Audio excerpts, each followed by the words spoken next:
Well, hello and a very warm welcome to all of you on your favorite language learning channel called Learn English with Akhlaq Ahmed. And of course, this is your host and friend, Akhlaq Ahmed, an English teacher from AMU. Now, before I proceed, I'd like to request the newcomers, those who have come for the first time, to subscribe the channel. And to all of you, I would request to press the bell icon and set the notification to all so that you may get the notification of my latest uploads. And also, dear friends, uh, do press the like button and share it. That serves as a great motivation for us. And I promise that if I get your support, I'd keep bringing informative videos for you. Now, in today's session, we will analyze the text of Ode to a Nightingale. That's the poem prescribed for class 11 student, elective English students, CBSE. So in a previous video, I have, you know, given the difficult words, the theme, and an overview of the poem, including the summary. If you haven't watched that, you can go to that playlist, CBSE English Core, English Elective, and watch that. Now, you see, although I'd be sharing two more videos, maybe let's see how long we go uh, in this. How long it takes the poem itself. I'll try to cover the questions also, and then there's another section called "Try this out." That is also very useful. But let's begin by talking about some important features of the poem. In fact, the bird song, the nightingale song, plunges the poet in a state of ecstasy, uh, in a state of trance. वो एक वश के आलम में आ जाता है, रेवरी जिसे बोलते हैं. ऐसी मस्ती उस पर छा जाती है कि वो अपनी दुनिया का जो उसका एग्जिस्टेंस है उसको भूल जाता है. फिर जो भी कुछ वो बात करता है और सोचता है, वो सारा कुछ उसके इमेजिनेशन में होता है और वो बर्ड के सॉन्ग को सुनता जाता है. So we will focus on this aspect of the poem. Then there are certain unpleasant aspects of human life or human condition uh, that the poet wants to escape from. We'll spot what those unpleasant aspects are. We will see what quality of beauty and love has been highlighted in the poem. The poet highlights certain qualities of beauty and love. And then another interesting feature of the poem is that the poet brings out the immortality of the bird. We'll see how. Towards the end of the poem, when his reverie is broken, reverie याद रखिएगा, कहते हैं कि जब आदमी बैठे बैठे अपने ऐसे ड्रीम में मस्त हो जाए कि उसे अपने आसपास की भी खबर ना रहे. इसी तरह की मिलती जुलती कंडीशन को ट्रांस भी कहते हैं, a state of insensibility.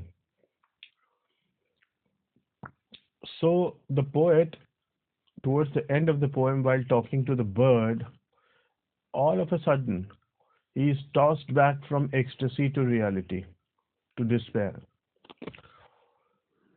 We will see how it happens. And then you see, one important feature of the poem is that it brings out the elusive nature of happiness. Elusive is that which is difficult to understand or grasp or get hold of. Happiness पे हमारा कोई control नहीं है. एक लम्हे हम happy होते हैं, एक लम्हे हम सैड होते हैं. इस पे हमारा कंट्रोल नहीं है. The poem suggests that, the whole experience suggests that. Then you would notice that the poet has juxtaposed, that is, put side by side pairs of opposites, that is, what we call paradox. This contributes to the poetic effect. Uh, and we will analyze this figure of speech. It's called uh, paradox. And in order to communicate his ecstasy, in order to communicate the kind of effect that the bird song has on his whole personality, on his whole being, thinking, he evokes the image of wine, because the wine also produces the same sort of effect, you know, the same effect. So, to communicate that, and also to reinforce the fact that he wants to forget himself. Also, remember that the images in the poem appeal to our senses, that is, sound, sight, tongue, that is, touch, and smell, you know, uh, especially sound, sight, and taste. So, um, this quality is called sensuousness. The poem is rich in sensuousness, you know, and we will see how. And remember, sensuousness is used in two ways. कुछ poets जो ordinary poets हैं वो तो अपनी poems को लच्छेदार बनाने के लिए इस तरह का सेंसुअसनेस इस्तेमाल करते हैं. But in Keats poetry sensuousness is meaningful. यानी ये वो सेंसुअसनेस फॉर सेंसुअसनेस सेक वो वाली बात नहीं है. बात ये है कि सेंसेस को इवोक करके he tries to communicate a deeper meaning. That is different.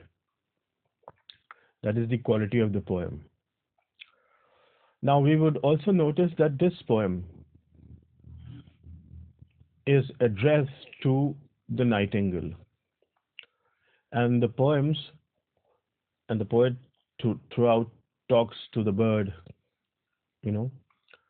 Now, this type of poem is usually called an ode. Ode means address. Ode also, I mean, traditionally, odes have also been written to celebrate an occasion. There is Pindaric ode, there is Horatian ode, but these romantics, they did not follow any particular rules or regulations. Still, there is uniformity in the rhyme scheme. About 10 line stanza the poet has used. I mean, we will see the rhyme scheme also. So it's elevated in style. इसका style जो है वो learned होता है. But the romantics have used symbols and to express their thoughts and feelings. So you see, uh,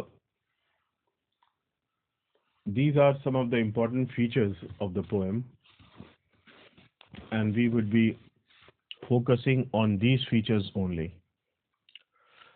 As I said, I would share the separate videos, I'd upload separate videos if necessary on questions and on try this out. On try this out, you will get a separate video definitely. So with this, let's now try to analyze the poem. Remember, when the poem opens, the poet is already in the company of Nightingale in his imagination. He hears the song of the nightingale and is mesmerized. उस पे एक जादू सा हो जाता है, is charmed. He forgets his own existence or remembers only half of it. And he is in his imagination with the company of Nightingale. So let's see. My heart aches, and a drowsy numbness pains my senses. So he says, my heart aches, pains. Now, this pain, you know, is not because of any suffering or real injury. No. This aching of the heart is because of extreme joy. Sometimes, when we are extremely happy, we begin to shed tears. ऐसा होता है ना, आदमी बहुत खुश हो तो रोने लगता है. तो दिल में एक दुखन सी महसूस होती है, चुभन सी, लेकिन ये खुशी की वजह से. And he says, and he's overcome by what? A drowsy numbness which pains his senses. He feels sleepy, drowsy, as if he is drunk. Numbness. Numb, as you know the meaning, to become senseless. That is senseless उस sense में कि जब आपके senses काम करना बंद कर दें. तो ये numbness, pains. Now this is a paradox. A paradox is a figure of speech which combines two opposites, and on the face of it, it seems to be absurd, but at a closer examination, there is a deeper meaning. क्योंकि जब कोई चीज़ सुन हो जाएगी, numbness, सुन जो हो जाता है, तो फिर वो पेन कैसे करेगी? तो अब यहाँ पे आइडिया ये है कि उसके senses, the five senses are so enhanced that he feels a kind of a pain. His senses feels a pain, just as his heart aches because of extreme joy. So it's because of extreme joy that his senses pain. And this pair of opposite may also suggest the elusive nature of happiness. You know, uh, sometimes you are in a state of ecstasy, and that ecstasy is accompanied with some sort of pain. But this is pain of joy. तो इसके senses pen करने लगते हैं. अब कैसा feel करता है ये, इसी को आगे डिस्क्राइब कर रहा है. As though of hemlock I had drunk, or emptied some dull opiate to the drains. He feels as if he had drunk hemlock. Hemlock, it's kind of a drug made of a poisonous tree called hemlock. So it produces sleep. Similarly, opiate is from opium. It's a drug made from opium. This also produces sleep. So he says that perhaps either he has, it seems that होता नहीं है ये, लेकिन उसे ऐसा महसूस होता है जैसे उसने हेमलॉक का एक प्याला पी लिया हो या ओपिएट का एक प्याला पी लिया हो, empty to the drains. So he feels drowsy, sleepy, forgetting his earthly existence. देखिए, 1 minute passed. Lead words had I sung. Within a minute of the company of Nightingale, he feels that he had sunk lead words. Lead is a river of forgetfulness in Greek mythology. In ancient Greek mythology, uh, it's an imaginary river whose water, when drunk, you know, thought to make the dead forget their life on earth. So it's a river of forgetfulness. They've given the meaning in the book itself. So when he says that he had sunk latewards, this means that he had almost forgotten his earthly existence. He is so involved. He has become so one with the nightingale. And he says, "'Tis not through envy of thy happy lot, but being too happy in thine happiness."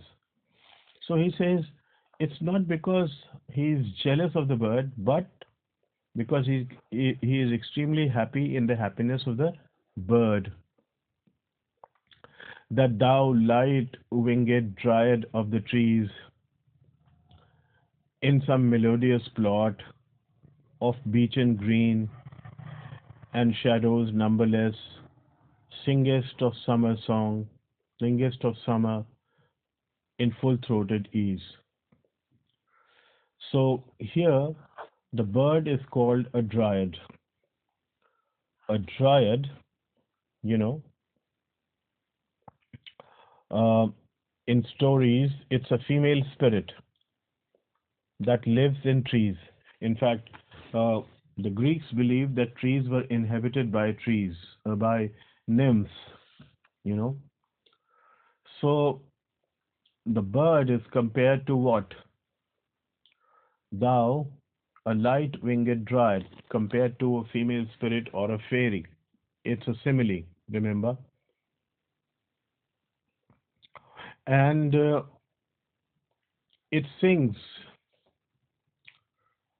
in full throated ease, in the most spontaneous and natural way. And the poet is imagining. ये देखिए ये सब उसका imagination है. Actually, he is nowhere. He's sitting in his place, but all this is happening in his mind. He imagines that the place where the bird is a melodious plot, a very musical plot. Plot of what? Of beechen green, of the trees, of the trees which are which grow at the beach. A plot full of trees that usually grow on the beach, sea beach. So a plot full of greenery, musical plots, there are shadows numberless, and amidst that atmosphere, it's singing of summer. Summer is supposed to be the most enjoyable, beautiful time of the year, not in our country, but of course in cold climate. So, um,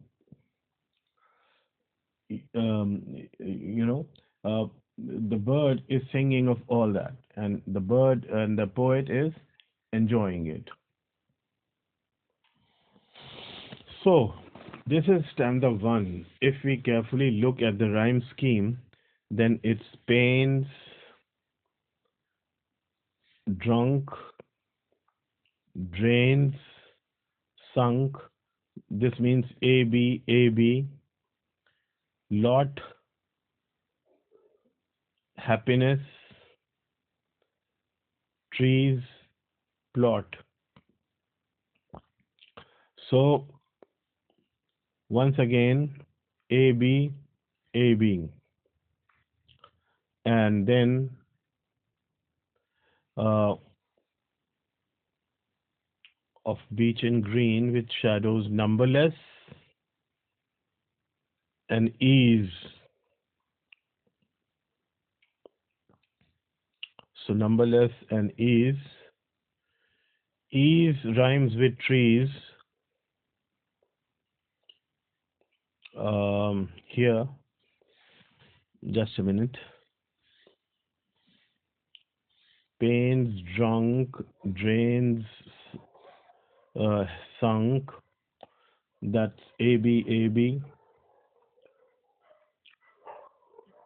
Uh, lot, happiness, trees, plot.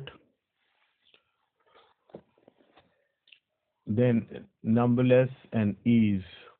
So this last line, rhyme. The last two lines, in fact, it's not a couplet because it's numberless and ease, but the first eight lines have a consistent rhyme.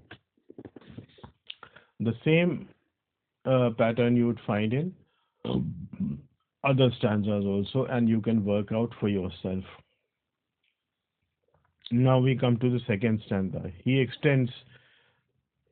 keeps on, you know, that is elaborating on his experience of ecstasy.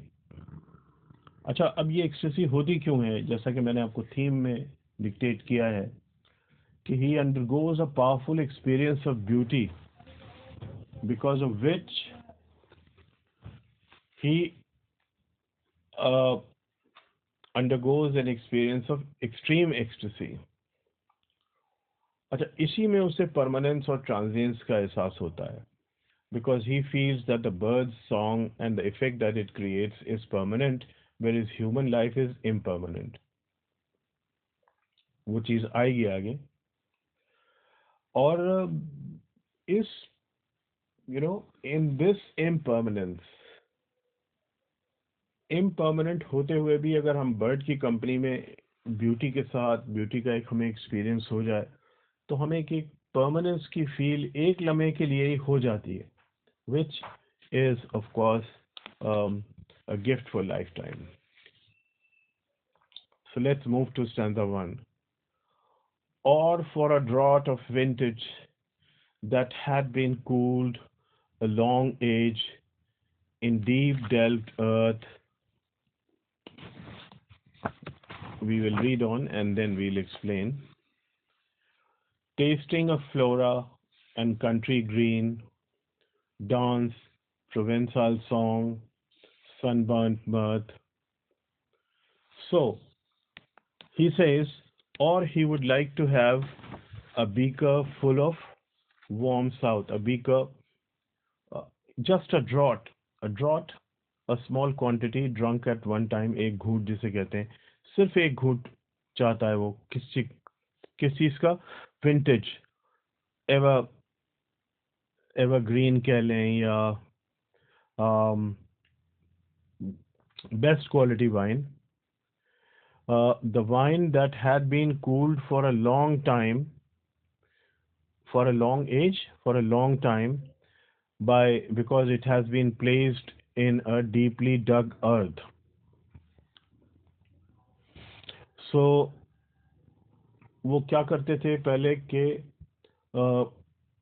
Wine को एक गड्ढा खोद के उसमें दबा देते थे काफी दिनों तक ताकि वो स्ट्रांग हो जाए. So he wants a draught of this kind of wine. And what will this kind of wine do? It will taste of flora. It will give the taste of flowers. देखिए ये sense of taste जो है वो यहाँ पे poet evoke कर रहा है. And the country green. So this wine will be having the taste of, because it has been placed in the earth, so it will taste of flowers and the country greenery. Now here flora is with capital A. In fact, flora in Greek mythology is the goddess of flower. What the poet implies is that by having this kind of wine, why does he want this wine? Because this will transport him into the valley of flowers. He'll be with the nightingale. He'll be with the in the valley of in the valley of flowers and enjoy life there. In fact, he already is in his imagination. That's why he is trying to communicate it. And he will enjoy what? Dance, Provençal song, and sunburnt mirth. So there in the Valley of Flowers, he'll enjoy dance, song. Provençal is a district in southern France, which is famous for its poets and poetry. So he'll enjoy poetry, he'll enjoy dance, and he'll enjoy happiness under the sun, the sunburnt mirth, Joy. Mirth means joy. The sun, if you stand under the sun in the winter, you would really enjoy it. So he too would enjoy it. Oh, for a beaker full of warm south,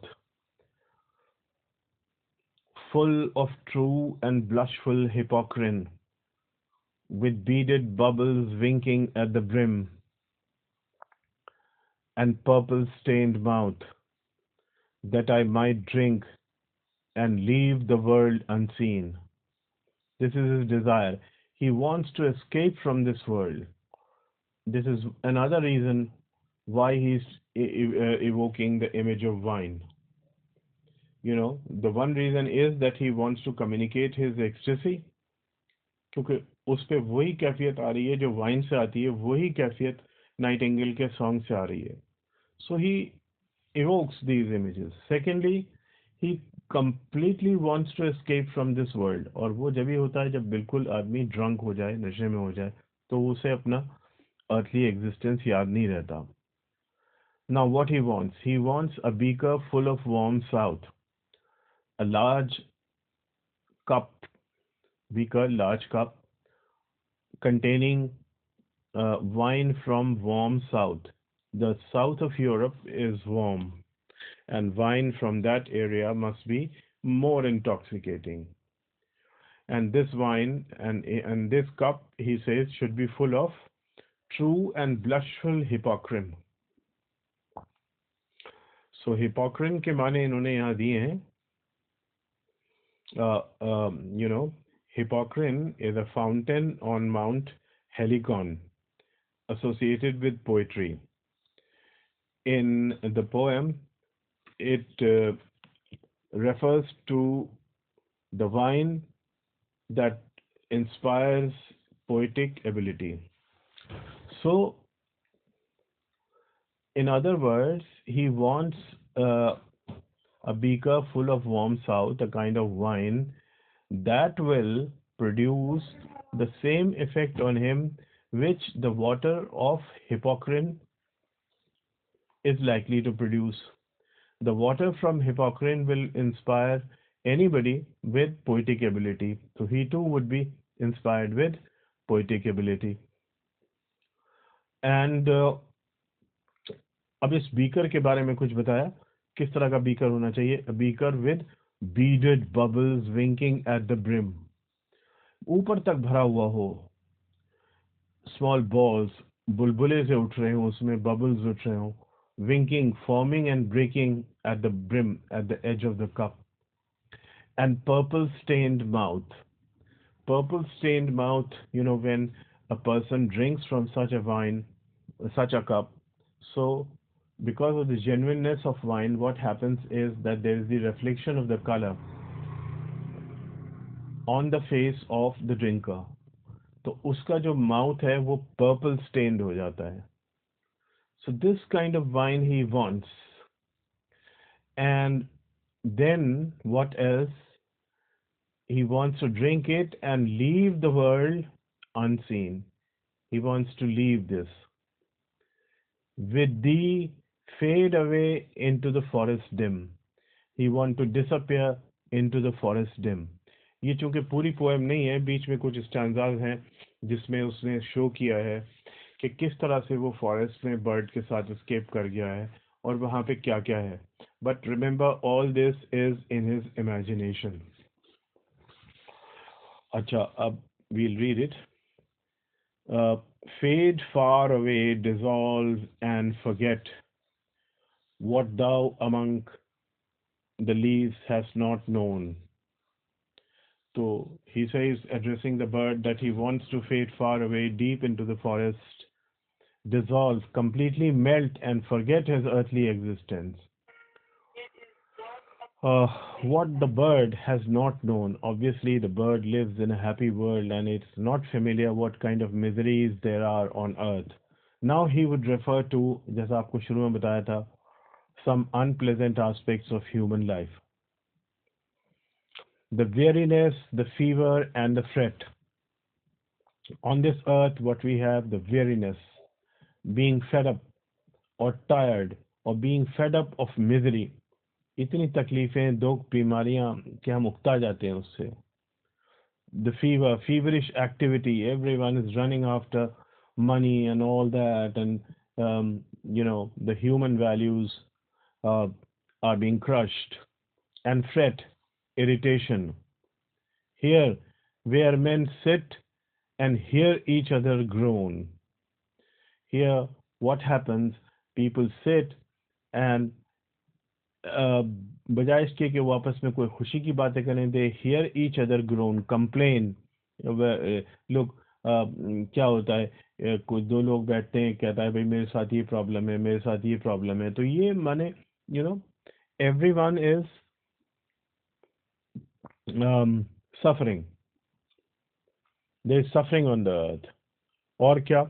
There are diseases where palsy shakes a few sad last gray hairs. Gray hairs suggest old age. Palsy, paralysis, एक बीमारी, फालिज जिसे बोलते हैं, जिसमें हाथ पैर move नहीं करते. उस जमाने में वो दैट यूज टू बी, और आज भी आदमी को पैरालाइज तो कर ही देती है. And it is also you know what we call, it use to be fatal, मर जाते थे लोग उससे. So last few grey hairs, old people die of paralysis. ऐसा नहीं है कि सिर्फ ओल्ड पीपल ही मरते हों. Where youth grows pale and spectre thin and dies. Even youth grows pale and extremely lean and thin and finally dies. Spectre is ghost. Spectre means ghost, something which is believed to exist but has no form.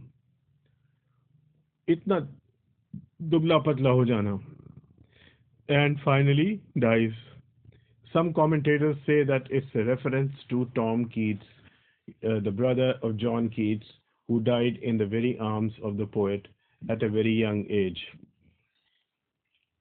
Anyway, yeah, it's not limited to Tom Keats, it applies to all youngsters who, because of one disease or the other, grow pale, very lean and thin, and ultimately die. इतनी सारी problems हैं life में, देखिए. Where but to think is to be full of sorrow.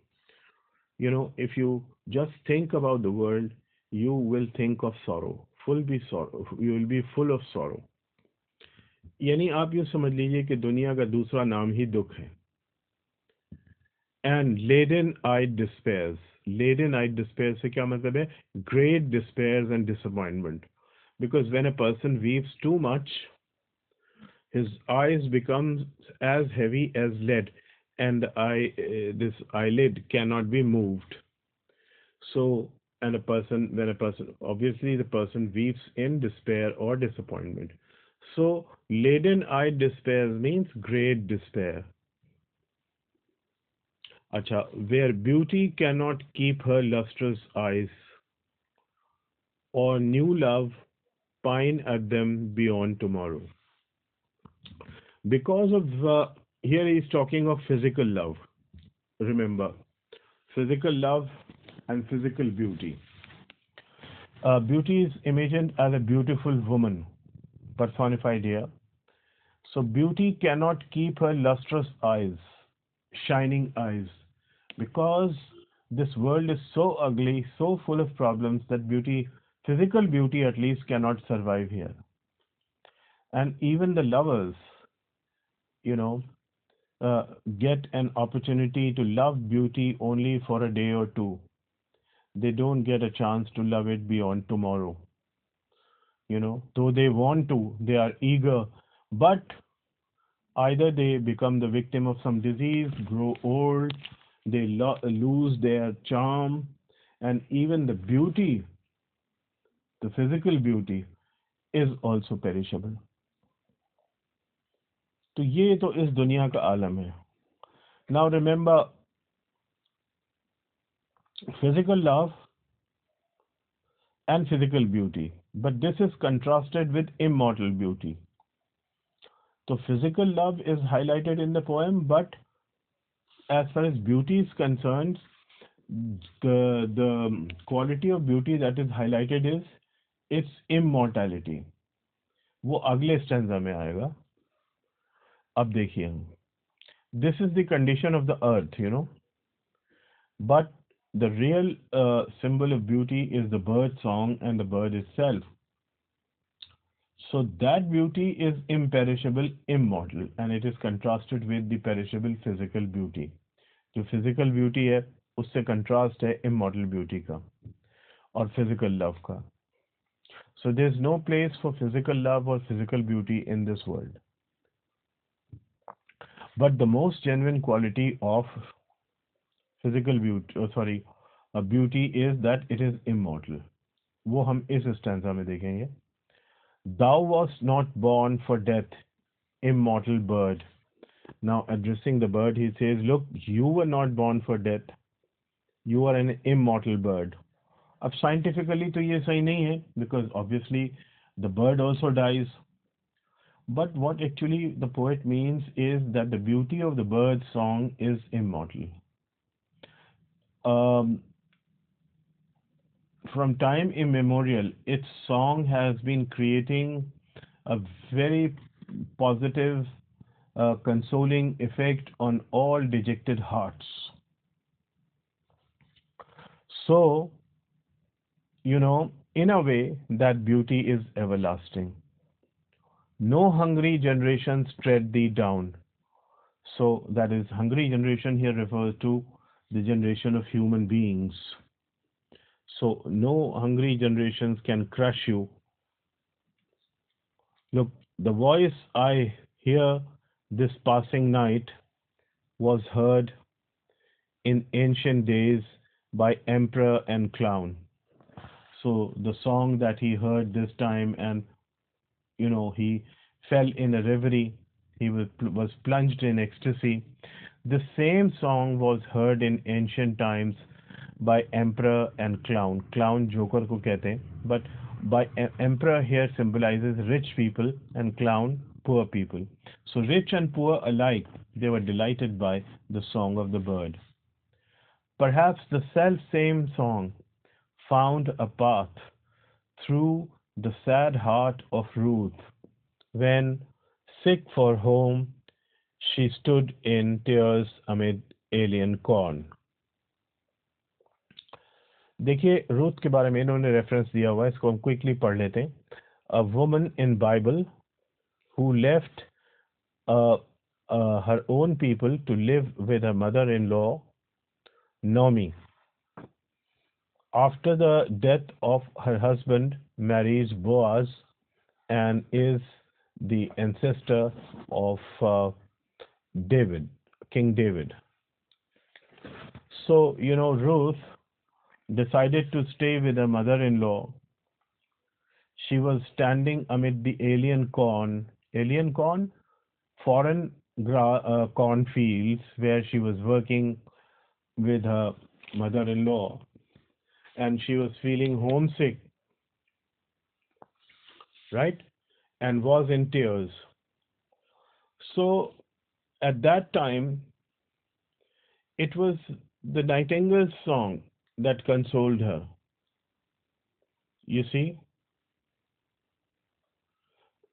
the Nightingale's song, the same that oft time hath charmed the magic casements opening on the foam of perilous seas in fairy lands. So now he is referring to Middle Ages. You see, in Middle Ages start in European history from 1066 with the Norman conquest, 1060 or 1066, and end exactly in 1400. This era in European history is known as Middle Ages or Dark Ages because there was no development of learning. Instead, magic, witchcraft, etc. prevailed. Even true religion did not exist. So, it is said that the center of life, in Middle Ages was God, not the man. Theocentric was the society. During the Renaissance, after 1452, there was a major shift. The society from theocentric became anthropocentric. That is, the center of society became man. Now, in the Middle Ages, in some fairyland, in magical palaces, the lovers were imprisoned. Casements means windows, and the windows of those palaces opened on seas, on the foam of perilous seas, dangerous seas, in some fairyland where the lovers were kept imprisoned in magical palaces. So the poet says that even at that time they were consoled by um, the bird's song. So, you know, since the bird song has been consoling the disappointed people, sad people, giving them happiness right from the word, the beginning of the world, even up to now. So the beauty of the bird song is immortal. And this immortal beauty is contrasted with the physical beauty, which is perishable or physical love. Remember, I repeat, the quality of love highlighted in the poem is physical love, and the quality of beauty highlighted in the poem is immortality of the beauty. Now he's talking to the bird, and all of a sudden he utters the word forlorn. Forlorn means lonely, with no one near about. And as he utters the word forlorn, he is reminded of his earthly existence. And his reverie is broken, his ecstasy is broken. जिस तरह से वो ख्यालात में खो गया था और बर्ड के साथ था, थोड़ी देर के लिए उसे दुख का बिल्कुल एहसास नहीं हो रहा था, लेकिन फॉरलोन बोलते ही यू नो वो अपनी दुनिया में वापस आने लगा, धीरे धीरे उसकी एक्सटेसी टूटने लगी. Forlorn, the very word is like a bell to toll me back from thee to my soul self. So this word, in fact, tosses him back from his ecstasy to reality. You know, to toll is to ring the bell with uniform strokes. Sometimes, you know, this kind of bell is rung when a dead body is brought to a church. So it's a kind of a death for the poet, you know.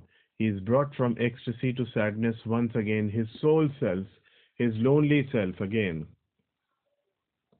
Adieu, that is goodbye.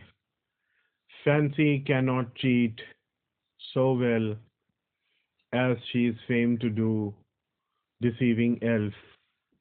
Now, elf is also a fairy, a spirit. Here, fancy, that is imagination. देखिए, याद रखिए, creative imagination और fancy में फ़र्क होता है. Fancy is the normal imagination. It's not creative imagination. So he says that fancy, who is like a fairy, a spirit, cannot cheat me as she is famous to do, because all this time she had been thinking. But after all, how long can he go on thinking? You know, he has to come back to his lonely life and reality of life. Adieu, adieu, thy plaintive anthem fades. Goodbye, goodbye, your sad song now fades.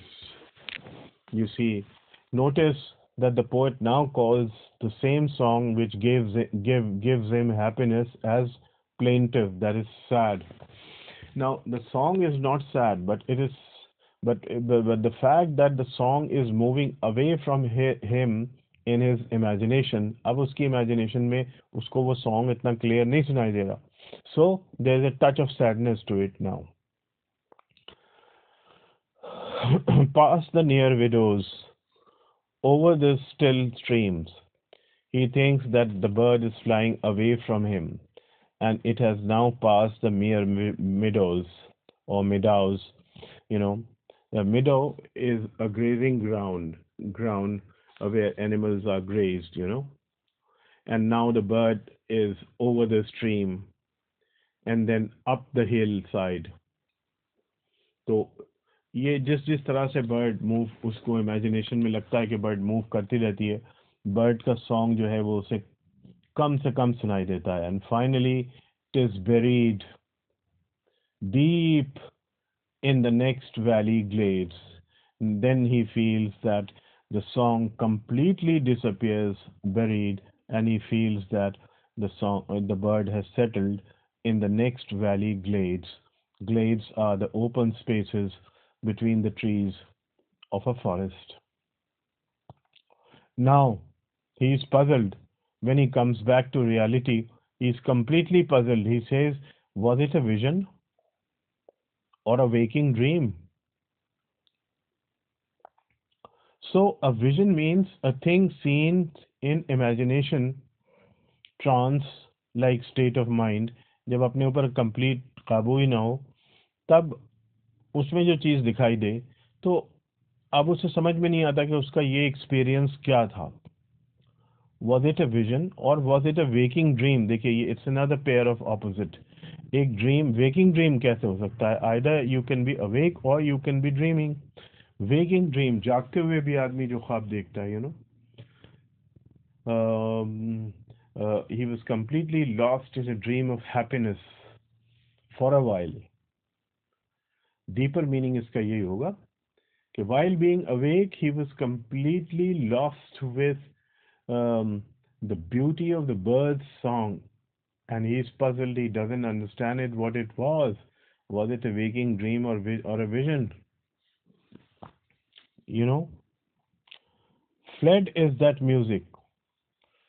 Do I wake or asleep? That music is gone. The music that delighted the poet.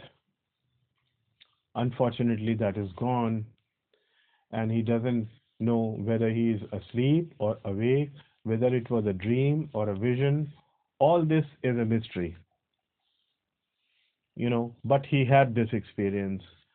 Up, remember one thing when he talked of the bird's immortality, because he was one with the bird for some time, थोड़ी देर के लिए ही सही, he was one with the bird for some time, and he had experienced the extreme beauty of the bird's song, and he was one with the bird. तो bird के साथ रहने मतलब in his imagination he was with the bird, so he too had a feel of permanence, जहाँ पे कोई अंत नहीं है. And when you have a feel of permanence, you have a feel of heaven. एक heavenly feeling होती है, extreme joy, वो joy जो आपको फिर जीवन में कभी मिल ही नहीं सकता. तो वो he had that feel. He had that feel. So, um, romantics often describe their uh, imaginative experiences, and they were very close to nature. And they use such symbols like the Nightingale song. They were always attracted by anything foreign, anything exotic. Exotic कहते हैं foreign को.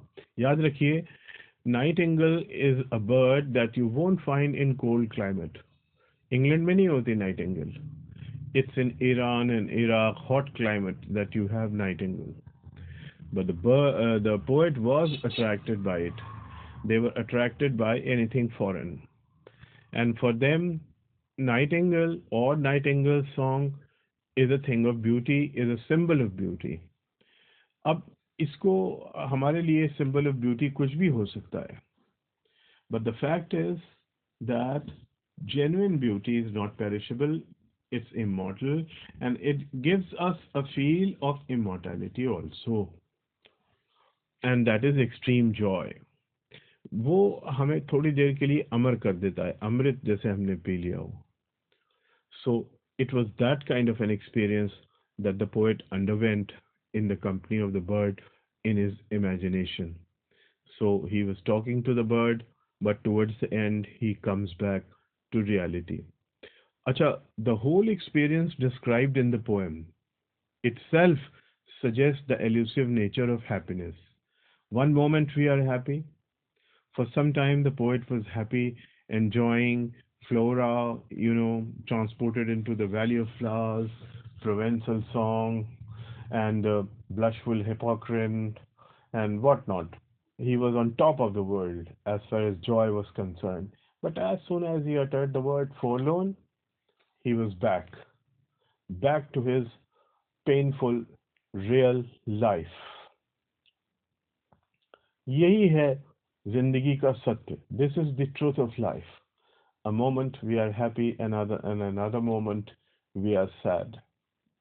So beautifully, the poem brings out this elusive nature of happiness. We can't really understand or grasp or get hold of happiness. ऐसा नहीं है कि happiness कोई ऐसी चीज हो जिसको हम पकड़ के बंद करके रख लें और फिर हमेशा खुश रहें. No, it's not possible. You know, कुदरत का निज़ाम है, सुबह होती है, शाम होती है, अंधेरा भी हो जाता है. Although हम लाइट्स जला लेते हैं, but that sunlight, that natural light is gone. और अंधेरा ना हो तो हमें रोशनी की अहमियत का एहसास ना हो. दुख अगर हम पे नहीं आएगा तो हमें पता ही नहीं चलेगा सुख क्या होता है. So that is the pattern of life, you know, that the poet suggests very effectively. Now let's try to answer the questions. The first question is, how does the Nightingale song plunge the poet into a state of ecstasy? The poet hears the song of the nightingale in his imagination and he has a powerful experience of beauty. Now, this experience makes him forget everything and you know achieve a kind of a state of ecstasy. So this is how the song plunges him into a state of ecstasy. What are the unpleasant aspects of human condition that the poet wants to escape from?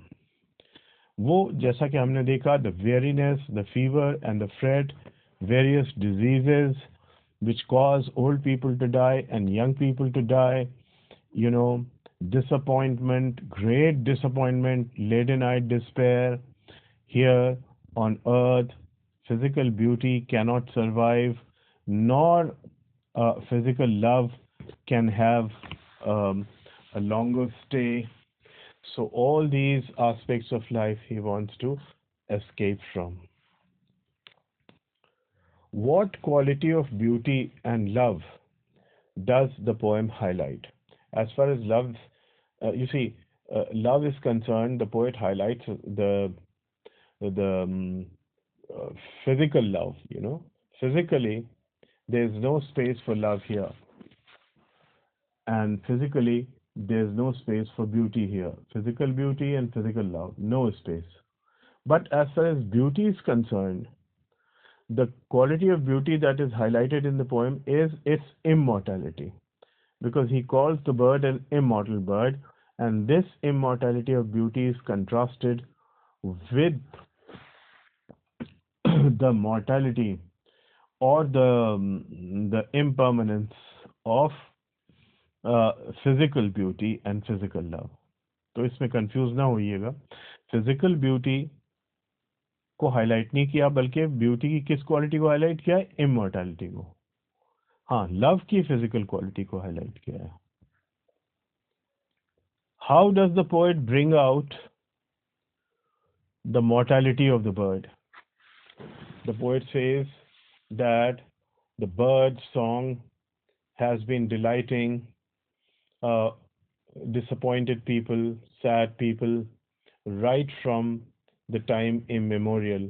In the ancient days, it delighted the rich and the poor, the emperor and the clown, and then of course it also consoled Ruth when she was feeling homesick, standing in million corn, and it also delighted people in the Middle Ages when they were captured in magic palaces, the lovers whose um, casements or windows opened on perilous seas. So, you see, it's not that the poet only has been delighted by the song of the bird or the beauty which is associated with the song of the bird. That beauty has been um, delighting the people from time immemorial and will continue to do so, because it will remain the same. So, this is how the poet brings out the immortality of the bird. Uh,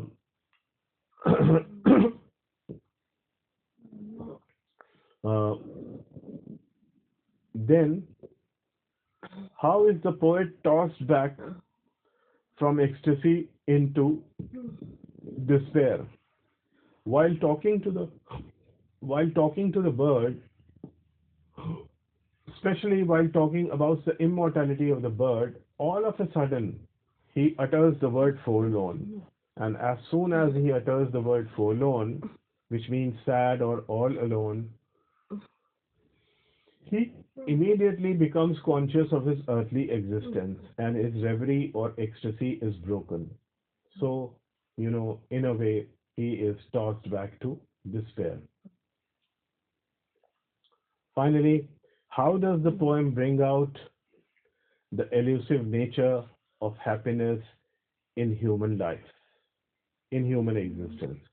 This, as I told you, like waking dream or numbness pains, uh, these pairs of opposites also suggest that um, pain and pleasure coexist. Even if you are extremely happy, you begin to shed tears. What is that? That is a sign of pain and pleasure existing together. And the whole experience described in the poem, that is, when the poet is one with the nightingale, when in his imagination he hears the song of the bird and undergoes the experience of beauty, he is plunged in a state of ecstasy and is extremely happy. And while talking to the bird, it's not a long-lasting experience. No, it continues for a short time. And while talking to the bird, as soon as he utters the word forlorn, he comes back to his own real world, despair, disappointment, same thing, suggesting that the happiness is not there to stay for a long time. Ultimately, we'll have to face disappointment. So, disappointment and happiness, the two aspects, you know, go together, hand in hand, exist, coexist. And you see, what else? Happiness is elusive. It's difficult to understand the nature of happiness. It's difficult to understand how to gain happiness. समझ में नहीं आता कि इसे हम कैसे पकड़ के रखें. It's not in our control. Just as it is not in the control of the poet, he just by chance hears the song of the bird and is plunged in ecstasy, and then again is tossed back to reality. Such experiences keep happening in our life. And so, you see, the poem brings out the elusive nature of happiness also. So these are the questions Now, as I said, there's another section of the poem called Try This Out. Now, try this out. I'll share a separate video on Try This Out, uh, upload a separate video on the channel, uh, and you can hear that. For the time being, you um, try to focus on the poem. अभी इस poem को देखें, पढ़ें, समझें, analyze करें. And if you have problems, you may contact me on WhatsApp also, and you can drop a comment also. I'll try to answer the comments as well. It's better if you send a question on WhatsApp. So, dear friends, this was our today's session. Hope you enjoyed it, and I once again hope that you would like, share, and subscribe, and keep motivating me. So, um, uh, take good care of yourself. Make sure that you smile and spread smile on others' faces. Until we meet again, remember me in your prayers. Thank you very much.